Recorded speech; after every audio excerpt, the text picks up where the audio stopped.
बिस्मिल्लाहिर्रहमानिर्रहीम। मैं मोहम्मद तारिक बालू। आदिल राजा के ऊपर बात हो रही है। अपने पिछले वीलॉग में मैंने जो ज़राए के मुताबिक कहकर ये अवाम को बेवकूफ़ बनाने की कोशिश करता है या इनके दिलो दिमाग के अंदर जहर भरने की कोशिश करता है, उसके मुतालिक इसकी अपनी राय क्या थी वो आप लोगों के सामने रखी। आज भी कुछ चीज़ें इंशाअल्लाह आप लोगों के सामने रखते हैं।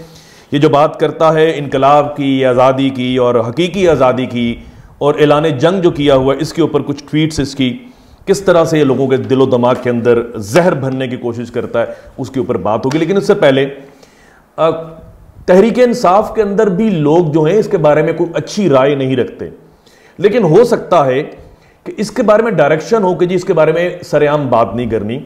अंदरूने खाना जब लोग सियासतदान जो तहरीक इंसाफ के हैं वो इसके बारे में बात करते हैं कि शख्स ने तहरीक इंसाफ के बयानिए को हाईजैक किया और शदीद किस्म का नुकसान पहुंचाया, जिसकी वजह से आज चीज़ें काफ़ी ख़राब होती हुई नज़र आ रही हैं।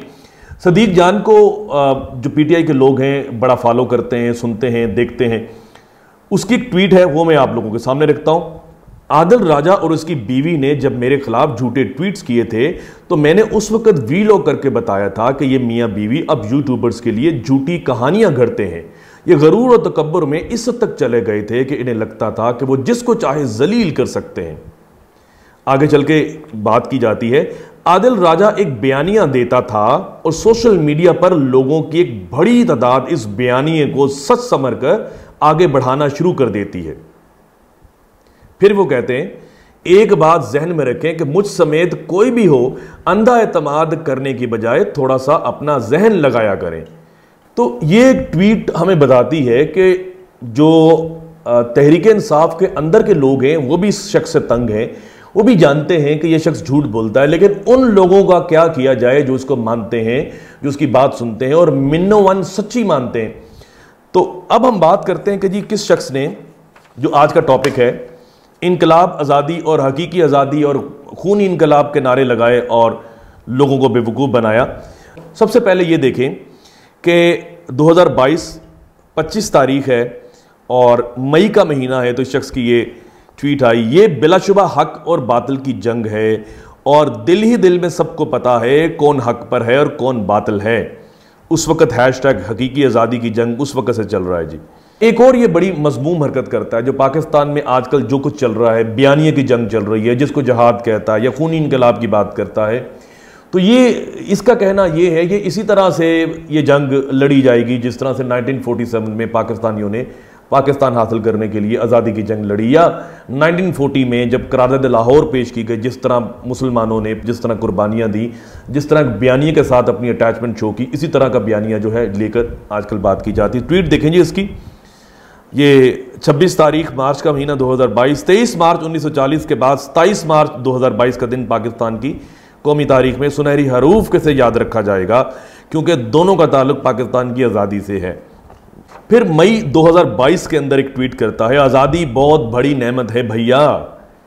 फिर एक महीने के बाद एक और ट्वीट करता है जून के अंदर 2022 में, लगता है अक्टूबर में इनकलाब आएगा। ये अक्टूबर 2022 की बात हो रही है और आप जानते हैं कि अक्टूबर में इनकलाब कौन सा आया या कौन सा नहीं आया, लेकिन मानने वालों ने जो है इसकी बेशुमार रीट्वीट्स की, आप देख सकते हैं। इसके बाद जब ये इनकलाब की बात करता है कुछ यूं करता है, इमरान खान के हमायत याफ्ता आबिद ज़ुबैरी कामयाब, पाकिस्तान में एक खामोश इनकलाब अमल पजीर है। फिर ये 2022 के अंदर भी इसकी एक ट्वीट आई थी, निज़ाम इनकलाब से बदले जाते हैं और इनकलाब के सामने कोई नहीं ठहर पाता। फिर एक और ये बात करता है, मार्च 2022 के अंदर, पुरअमन इनकलाब नाम की कोई चीज़ तारीख में मौजूद नहीं। इस तरह से इनकलाब की बातें की जाती हैं, खूनी इनकलाब की बातें की जाती हैं, हकीकी आज़ादी की बात की जाती है, जंग की बात की जाती है, जिहाद की बात की जाती है, हक व बातिल की बात की जाती है, हुसैनियत और यजीदियत के दरमियान फ़र्क की बात की जाती है। मानने वाले हुसैनियत पर कायम है और ना मानने वाले जो हैं वो सारे यजीदियत के पैरोकार हैं, इस पर बात की जाती है। इस तरह से इस बयानिए के जरिए, इस इमोशनलिज्म के जरिए, सेंटिमेंटलिज्म के जरिए लोगों के जहनों को जहर आलूद किया जाता है। और फिर पढ़ने लिखने वाले जो लोग हैं, जो बच्चे हैं, जो यंग लोग हैं, वो फिर पेट्रोल बम लेके और हाथों में छड़ियां लेकर, औजार लेकर अपने घरों से बाहर भी निकलते हैं, फिर चीखते हैं, पुकारते हैं कि जी हमने आज़ादी हासिल कर ली। जब कोर कमांडर लाहौर के घर पर अटैक होता है, उस शख्स का मैं नाम नहीं लूंगा, आजकल वो बड़ी तकलीफ में है, वो फिर उसने ये बात भी की, अगर मैं इनकलाब के लिए निकला था आप लोगों को सुनकर, आप लोगों की बातों पर अमल पैरा होकर, तो फिर आप मुझे ऑन तो करें। आपने डिसऑन कर दिया कि हम लोग तो इस मामले के अंदर नहीं हैं, हम लोग तो 9 मई का जो वाकया है वो तक फॉल्स फ्लैग ऑपरेशन था।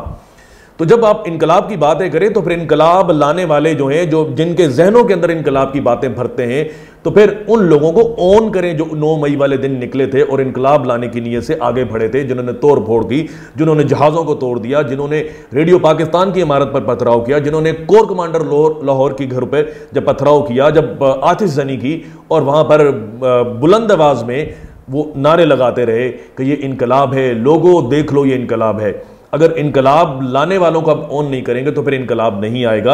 अगर कल को दोबारा इस तरह के हालात होते हैं, अब लोगों के जहनों के अंदर है कि वो जब घरों से बाहर निकलेंगे, और आपने तो वादे भी किए थे कि जिस दिन आप घरों से बाहर निकलेंगे इनकलाब लाने के लिए, हकीकी आज़ादी हासिल करने के लिए, तो जो खामोश मुजाहिद हैं वो लोग जो हैं वो भी आप लोगों के साथ होंगे। तो खामोश मुजाहिद ये उन लोगों को कहता है जो आर्मी के अंदर लोग हैं। तो ऐसा कुछ नहीं हुआ, आर्मी ने बड़ी जो है एक बसीरत का मुजाहरा करते हुए वो पीछे हटी, क्योंकि अगर वहां पर फायर खुल जाता, इन लोगों के सामने वो आ जाते, अगर जम्मे गफीर के ऊपर फायर हो जाता तो फिर एक बहुत बड़ा नुकसान हो सकता था। और आर्मी जो है वो इस अंदाज के अंदर अपने लोगों के ऊपर हथियार नहीं उठाती। ये जब नवाज शरीफ का दौर था, जब तहरीक लब्बैक वाले आए थे, आर्मी को इन्होंने कुछ बातें की थी कि जब सामने आए इन लोगों को कंट्रोल करें, उस वक्त भी ये बात की थी। तो अब भी ये बात की जा रही है कि इस तरह से लोगों का कत्लो खून नहीं हो सकता। तो जब नहीं हो सकता तो इनकलाब इनका अधूरा रह गया, और फिर इस तरह की बातें अभी तक चल रही हैं। अपनी अगली वीडियो किसी नए टॉपिक को लेकर, किसी नई चीज़ को लेकर और इसी आदिल राधा के मुतालिक किसी नई बात को लेकर इंशाल्लाह हाजिर खिदमत होंगे। अपने गिरदोनवा लोगों का बहुत सा ख्याल रखिए। पाकिस्तान जिंदाबाद।